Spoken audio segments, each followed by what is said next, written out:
Doctors of Reddit. Have you ever seen someone outside of work and thought, wow, that person needs to go to the hospital now? What were the symptoms that made you think this? Story 1, this is how my neighbor saved my life and the life of my firstborn.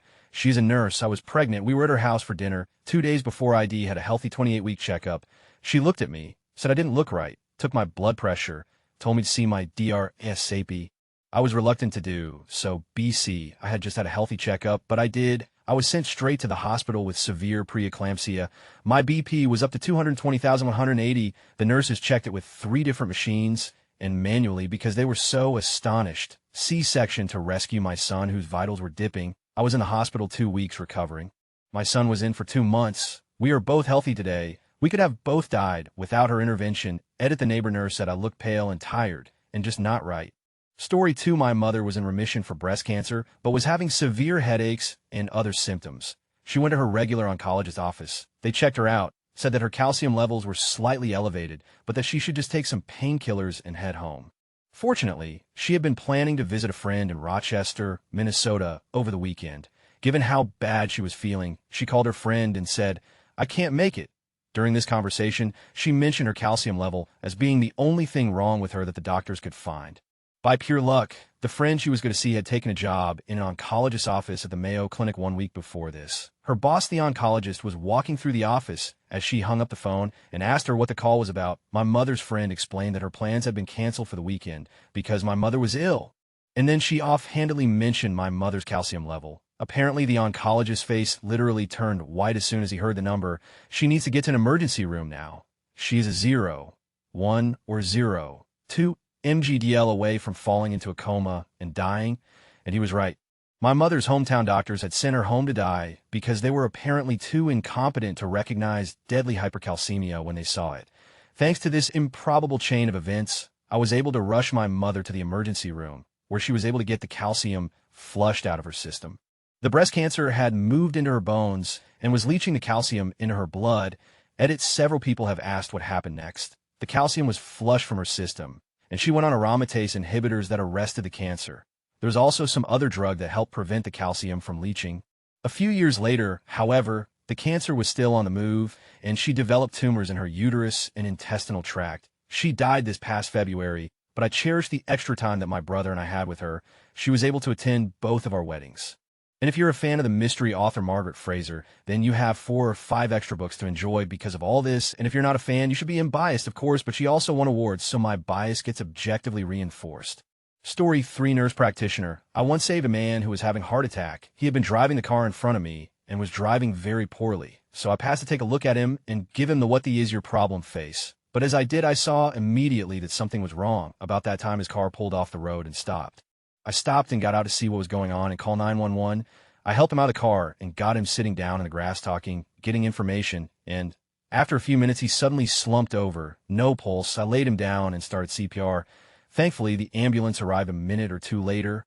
It was truly a case of incredibly luck for him. He ended up living and am fairly close with his family now. Story 4, I'm a nurse. I diagnosed somebody with internal bleeding without even laying eyes on him. The thing about an intestinal bleed is that it has a really distinctive odor, very different from any normal bodily function. The guy seemed a little confused when I started talking to him through the door of the stall, but he did agree to go see his doctor. Story 5, a few months back, I wasn't feeling so hot. I walked down to CVS, and on the way, a homeless guy told me I looked really bad instead of asking for money. A few hours later, I went to the ER and had my appendix out. It burst while I was on the table. As far as I know, he wasn't a doctor, but if a homeless guy tells you that you look bad, go to the ER. Story 6, when I was a kid, I was at the beach with my dad. A woman came up to us and told him she was a dermatologist, and he should really have that large mole on his back checked out. She was quite nice about it, but also really insistent. When I was 15, he died of melanoma from that mole that he never got checked out. I think she just knew. She kept saying how important it was, and how a lot of people write these things off, but they're really important. I still remember the look on her face as he politely thanked her, and we walked away, leaving her standing there in the sand. The message hasn't sunk in. He wasn't getting it checked out. It wasn't her fault, but she looked so sad. Then she shook it off and went back to play with her kids. Story 7, I randomly sat with a med grad student at dorm dinner, once my freshman year of college, because she was the friend of a friend, and I pointed out that I had this red line going from this ingrown hair-like bump on my wrist all the way up into my shoulder, following my vein. She told me to stop eating and get to the emergency room, that it was a staph infection and it was heading for my heart. The doctor at the ER said, as he stuck me with info, that had I waited another couple hours, I definitely would be in very rough shape and or dead. Story 8, this is how my neighbor saved my dad's life. He was outside doing yard work, not feeling great and sweating profusely. She came over, she's been an RN for over 25 years, to say hello, took one look at him and told him he was having a full-blown heart attack. They went to the hospital and he got the necessary medicines. 5 years later, he's doing fine and alive. Story 9. This is how I found out I had cancer of the thyroid. A surgeon walked into my work, took one look at me, and told me to go to hospital. So even though I'm not a doctor, yes, they do. Story 10. A man walked up to me at a Starbucks and told me that my vegetarianism was making me anemic and handed me an iron pill. I don't know if he was a doctor, but he was totally right. I take iron every day now. Edit, thanks to everyone who is concerned for my safety. But it was slow FE in a blister pack. He opened a box with a minute in. I saw him tear off a square. The pack is perforated in a way to allow this. You then have to pull back a layer of thick paper and foil, and then pop it out through another layer of foil. If this wasn't an iron pill, then that guy just spent tons of cash making it look legit. Story 11. I'm not a doctor, but when I was in college, one of my fellow lifeguards was showing me how easily she was bruising. Like you could press your thumb in her arm, and 10 minutes later, she's have this black and blue bruise that looked like someone severely hit her. I told her to get her to the health center. Turned out her red blood cell platelet count was really low, like it should be in the 5 million range, and hers was in the 1 million range. She even had to be admitted for a couple of days. Edit, thanks to the gold. Story 12. I am not a doctor, but my roommate and I were waiting in line for coffee when a woman behind us tapped her on the shoulder and told her she should get checked for skin cancer. She was right. I don't know if she was a doctor or not, but she saved my roommate's life. Story 13. When I was a couple years old, my parents were with me in the bleachers of my brother's soccer game. My dad went off to go get drinks for everyone, and as soon as my mom was alone with me, I collapsed. I immediately got up again, crying. A nurse who happened to be in the bleachers with us grabbed my mom and asked her if she knew that I had just had a seizure. My mom burst into tears. That was the first time anyone other than my mom had witnessed one of my episodes, and up until then, the doctors were unwilling to take my mom seriously. That nurse ended up going and getting my dad, pulling my brother out of the soccer game, and going with all of us to a hospital so that she could be an official witness to the fact that I had a seizure. I was diagnosed with epilepsy shortly afterwards. That nurse wasn't on duty and had no reason to do as much for us as she did, but we are all very grateful for her. Story 14. Medical student here. I was taking a break from studying and lying on the couch. My grandma came to lie down on a couch adjacent to me for her afternoon nap. I noticed that her neck veins were a little too prominent. When she asked me for another pillow, that was enough to get the alarm bells ringing. Confirmed my suspicions by checking for swelling in her feet, and I took her to the hospital immediately. She was in heart failure. Story 15. My mom is a doctor. She's always diagnosing on the go, but she'll only tell me, look, that lady has thalassemia, Meyer. Guy, she's with his thyroid problems. Girl across has some suspicious-looking bruises, could be purpura, and he's just fat. Edit, to all people with knowledge of thalassemia that have been saying it's impossible to spot. Yes, in some types there are no facial symptoms. However, some types of thalassemia lead to somewhat characteristic facial structures. This article explains some of them. Ultimately, you cannot do a good diagnosis from just looking at someone, especially for a hematological disease. But there are certainly clues. Edit 2 showed the thread to my mom. She absolutely loved it, was near tears, mostly of joy and laughter reading through many of your comments. She said she never really noticed before she even did it really. And gives a shout out to all the thalassemia patients' family. She's a hematologist and was moved to see so many of you correcting me. Story 16. Every hypochondriac who visits this thread must just be freaking right the out. Waterflut. I felt totally normal, and then I almost died. Turned out I had 6 different kinds of cancer. Edit HI wind. Edit still works.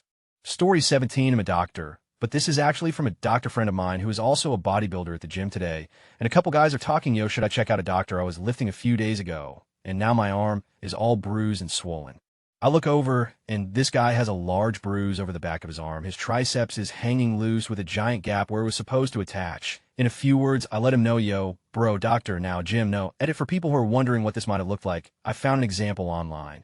Story 18. At the library one evening, I watched a man massage his left arm for a moment, stretch out his hand, and noticed it was bright red. All the veins in his arm were dilated without corresponding dilation on the other arm.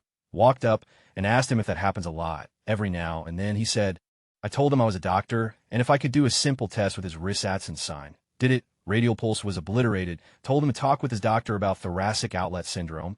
Boom, 3 weeks later, he is scheduling a rib removal for TOS from a cardiothoracic surgeon. I didn't tell him I was a dentist. Story 19, not a doctor, but my GF got a bug bite on her back that she didn't think was a big deal. It looked like staph to me. She said no, it's a bug bite and laughed me off. I convinced her to let me draw a circle around it to see if it got any bigger. The next morning it had spread about 6 inches outside the circle and was hot to the touch. I dragged her to the who said she had MRSA and a smart girlfriend. Story 20, I was walking out an 8-hour ER wait with a migraine as I was not interested in waiting around when a triage nurse said something was just off about me and they would ensure I was looked at immediately. I took his word for it and stayed as he came hauling back 5 minutes later. 15 minutes after that, I'm on a table getting a spinal tap and diagnosed with meningitis. Would have died if I went home. Story 21, not a doctor, but once I saw a guy holding a good length of his intestine. This was the result of a fight between two rival groups, and someone had apparently slashed his lower abdomen. Surprisingly, he preferred to watch the fight than to get his to a hospital. More surprisingly, his friends preferred to fight than to help him get his blood and bowels in place. Story 22, a surgeon watching a Dodgers game saw Major League Baseball Commissioner Bart Giamatti on TV and recognized a serious risk of cancer based on irregularities in his fingernails. He attempted to warn Giamatti by contacting his office. A day after the warning reached Giamatti, he died at home. Story here. Story 23, I'm a medical student. The night before our first test in med school, we were at school studying. One of the guys was eating a sandwich and started choking on it. Choking pretty badly too, no sounds from his mouth, eyes blood red, blood and vomit coming out of his mouth from sticking his finger down, trying to get the food out. I did Heimlich maneuver for like 3 minutes while the other guys scrambled to get some help. Eventually the food popped out, and everything was okay. The guy who was choking said some scary like, dude, what would I have done if I was alone? The end. Story 24, fun fact, the most common way retinoblastoma, most common malignant tumor of the eye in children is diagnosed, is by a doctor friend who is looking at pictures of her kid and sees a white eye reflex instead of red eye reflex. Like this edit, I fear I may have started widespread paranoia. So let me go ahead and add a few things. If people do an annual follow-up for their kid, this usually isn't a problem, but since this occurs around age 3 to 4 years, most parents don't do annual visits and only take their kid to the doctors when they are sick. Also, the white eye reflex is very distinct from a normal flash.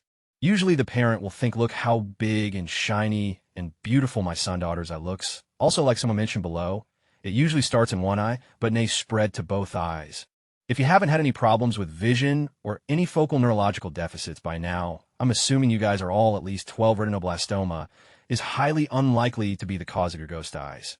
Story 25, the guy was on a motorbike and hit the back of my car. He subsequently flew through the air for about 20 feet and then slid along the ground another 20. His arm was bending in places it shouldn't. The 6 years of medical school came into play at that point, and thanks to all my clinical acumen, I simply knew he had to go to hospital. Story 26, just like everyone else in this thread, am not a doctor. Coworker came to work with a black eye he got after a fall snowboarding that weekend. It looked bad, but he said he felt okay. Besides a headache, he felt fine.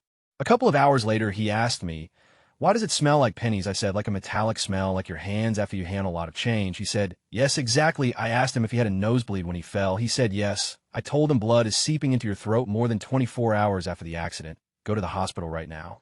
He said he'd make an appointment for later that week with his PCP. I said, no, go right now to the ER instead of going to lunch. He went.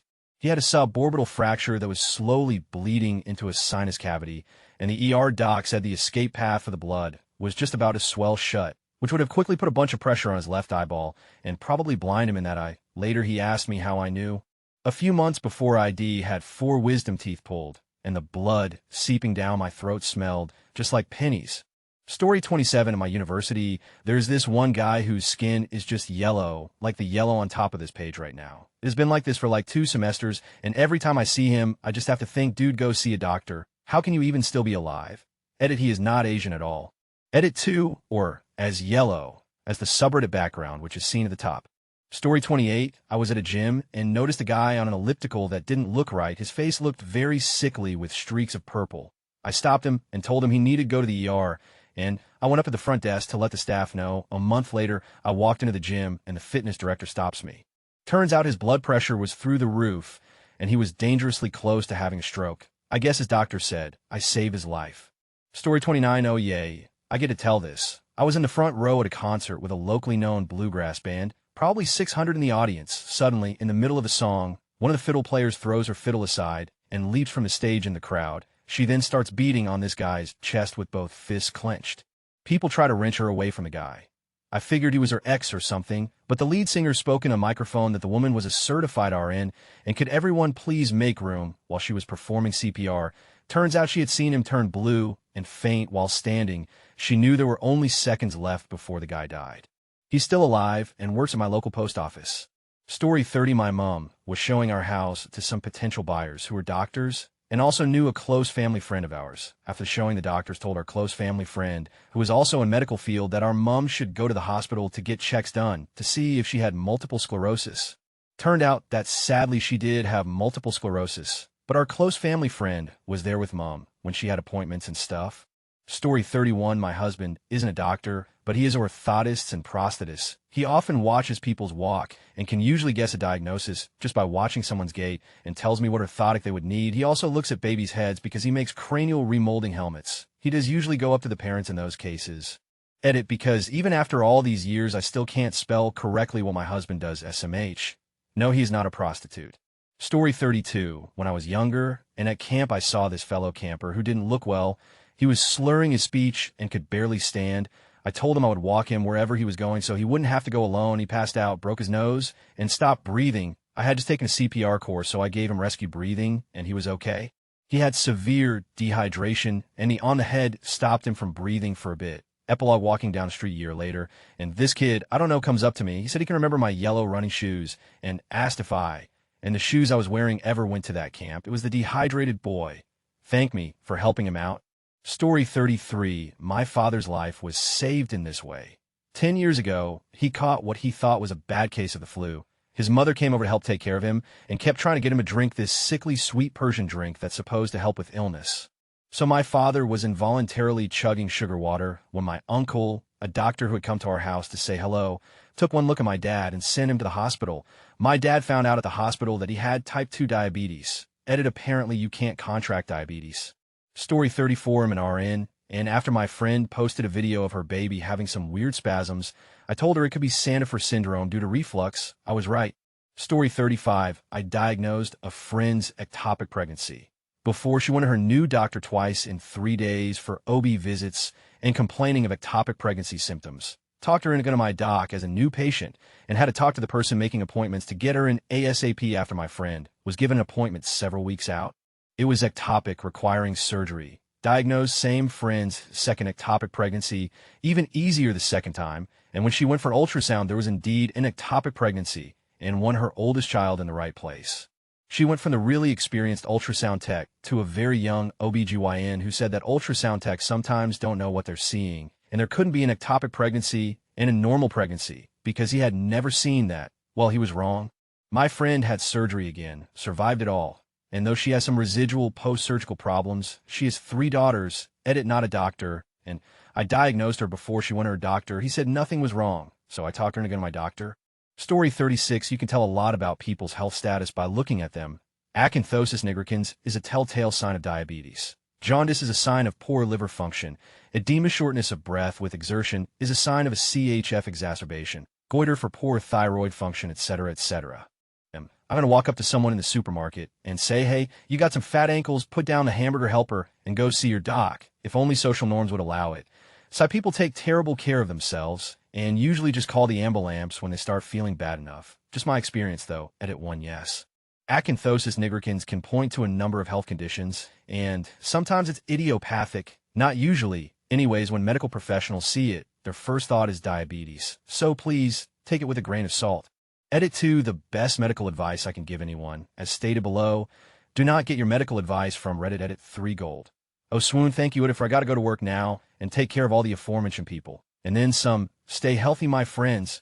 Story 37. My dad's a doctor. He diagnosed my mom with retrograde appendix. It's where the appendix loops around and gets stuck to stuff, then gets infected. Her normal doctor had put it down to her feeling a bit under the weather. If it had ruptured, she would have died before I was alive. The only reason he knew is he studied one case during training, as it's incredibly rare and most doctors won't ever see it. Story 38. Another non-doctor here, a coworker of mine, wasn't feeling well. She was the receptionist at the time, and I had come down to relieve her for her break. She was hunched over a bit, and you could tell her skin was clammy. Just to look at her. She didn't want to leave, though, because she still got the if I take a sick day, they might fire me mentality. I called our manager for her and said she's going to the doctor right now, and he'll cover the desk the rest of the day if need be. Had to call her boyfriend to pick her up as well, because she sure as couldn't drive in her condition. She ended up in the hospital for several days with some issue with her bowels. I can't remember what it was. The doctors told her if she hadn't come in that day, she would likely have died. I couldn't believe the amount of force I had to use on her to get her to go to the doctor when she was in such abdominal pain. Story 39, not a doctor, but one of my parents is and liked to talk shop. One of my friends was toughing out some serious stomach pain. I told her to press down on it. She did no problem. Then I asked her to let go. She just about doubled over. Rebound pain. She had appendicitis and was ignoring the out of it. Story 40, this may not fit in the thread category, but I was once walking home from the grocery store with some ice cream and streamers because it was my roommate's birthday. I'm a med student working in a hospital. In high school, I worked as a junior EMT on our rescue squad. Skiing can cause some nasty accidents, by the way, so always wear a helmet. Anyway, I was walking home and saw this kid, maybe 9 or 10, biking down the street with his friend. His friend tells him to stop and go into the store they just passed. The kid whips his head around, not paying attention, and the front wheel of his bike slips off the curb. He's losing speed, and the back will just sort of fishtails and then slides out. The kid tries to jump clear of the bike, but pushes the pedal one way and makes the bike slide on top of him, and his arm gets twisted around the handlebars. I run over and do the regular checks. He's responsive, conscious, and seems clear-headed. I pull the bike off him and ask him what hurts. If he thinks he's bleeding, he says no, he's fine, thanks, and braces his hand against the ground. It gives way, and he screams in agony. He lost consciousness after that. I gently take his arm after making sure he's breathing, got a pulse, responsive pupils, etc., and examine it. It feels broken near the elbow, and I can tell that the shoulder is dislocated. Again, I was an EMT, and while I could pop the shoulder back in, I don't feel qualified to just do it on this kid. I could, but I've only relocated wrists. I don't want lawsuit in my hands. I'm not sure if it will work, and I don't want to take the risk of injuring the kid further, especially as it would be tricky with his broken elbow, and I could just damage it more. While he's still unconscious, I take the streamers, which are a terrible substitute for ace bandages and don't splint his arm, per se, but I immobilize it and try to keep the swelling down with the Ben & Jerry's that just became really useful. He comes to and whimpers again. I'm not sure how he didn't feel it until he put weight on the arm shock or something, but it obviously hurts. I tell him that I immobilized his arm and that he has a dislocated shoulder and possible broken elbow. He nods, and meanwhile his slightly hysterical friend is called 911, and the ambulance pulls up in a few more minutes. I tell the paramedic what I did and then sigh because now I have to go back to the store and buy more streamers and ice cream. Since I used them on that kid's arm, med student one. Once during some summer wedding in full sun, I saw a girl in front of me, swallowing hard, minimally swaying to the sides and breaking sweat on face, so I had about 15 seconds warning before she fell from what I presumed was a sunstroke straight into my arms. Now we are Marie. No. Actually, I just gave her water, kept her legs up while covering her bare legs and panties with my suit top. 2. Once I started medicine, and being always a very good listener, I was told numerous times whole health history on dates with women. There were few I sent a doctor, nothing acute though. Some menstrual cycles or irregularities, wonderful dinner talk in Italian restaurant. Girl didn't think that having bleeding every 6 months was something she should be worried about. A pure A distinction student in every field, though I think that the worst one was being asked to look at a mole down there while going down on a girl. Or being about to, because it looked like effing HPV wart. Edit, I answered it once in comments under, irregular cycle is not something dangerous in vast majority of cases or uncommon in young women, but not normal after age 20, let's say, and that girl was thinking about starting families soon. Story 41, Paul Benedict, who had a supporting role in the Jeffersons for some years, was also a theater actor. He was approached by a doctor one night after a performance, told that he most likely had acromegaly and that he should get it checked out. I recall seeing an interview with Benedict, and he said that he had been having headaches and some other issues. He wasn't aware of just how much his facial features had changed over time. Edit cool, lots of points. Recommendation, read Harvest Home by Tom Tryon. Good novel. Scared the out of me when I was an innocent high school teenager. Story 42, Doctor here. I used to live in Chicago and noticed that the hands of someone in my building changed in color from white to blue to red, along with pain, something called Raynaud's phenomenon, and due to excessive vasoconstriction in response to cold or other reasons. This can be primary in causation with no discernible cause, or secondary, and due to connective tissue diseases. I pointed this out to the person, and they got tested and ultimately diagnosed with lupus, edit spelling.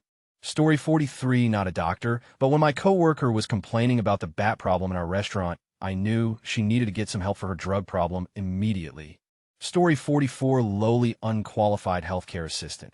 I worked with people with a number of infirmities for many years. I also have been reading medical textbooks for most of my life. I have a few of these, in fact, too many. But I share this with you. I was on a crowded bus, as I was the last one on, and the bus was full, so I had to stand next to the driver. Something did not feel right, so I started looking at the driver and noticed that he was rather fixed in his focus. I moved forward and noticed that his face was asymmetrical. I asked if he was okay, and his reply was a very slurred, "You need to step back." I realized that I was speaking to a man behind a locked anti-theft screen, driving a bus full of about 50 people, mainly school kids. I was having a stoke. I hit the bell for the next stop, but had to reach through to help him move the wheel across whilst doing my best to ensure no one panicked. The driver got that something was up by this point and was going into shock. I managed to unlock the door and then hit the engine isolation switch whilst getting other passengers to call an ambulance. A tip here: if it is really an emergency, get several people to call, or help as 8 calls get a faster response than 1. Thanks to a good quick response and the right treatment, he was back at work a few weeks later. Story 45, nursing student 911 dispatcher. My brother called me last year from work to chat and sounded concerned about something. We finally got down to it, and he asked me a few questions about his wife, whom he had just spoken on the phone.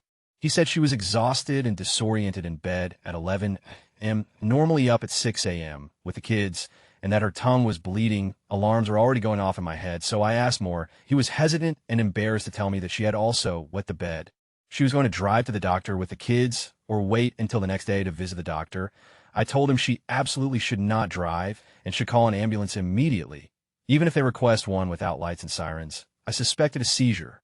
He didn't think it was a big deal, but I insisted that seizures do not typically happen at random in adults. My brother left work immediately and headed for the hospital.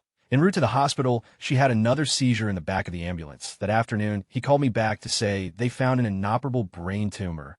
She had since undergone radiation treatment and is doing well. TLDR, took a 15-minute break at work, turned into the best 911 call I dispatched that day from 1,000 miles away. Story 46, slightly relevant. My mom is an orthodontist, and my father is a general dentist. While watching TV, they commonly pause just to point out that so-and-so has crowding, or some celebrity needs braces or needs their gums lasered.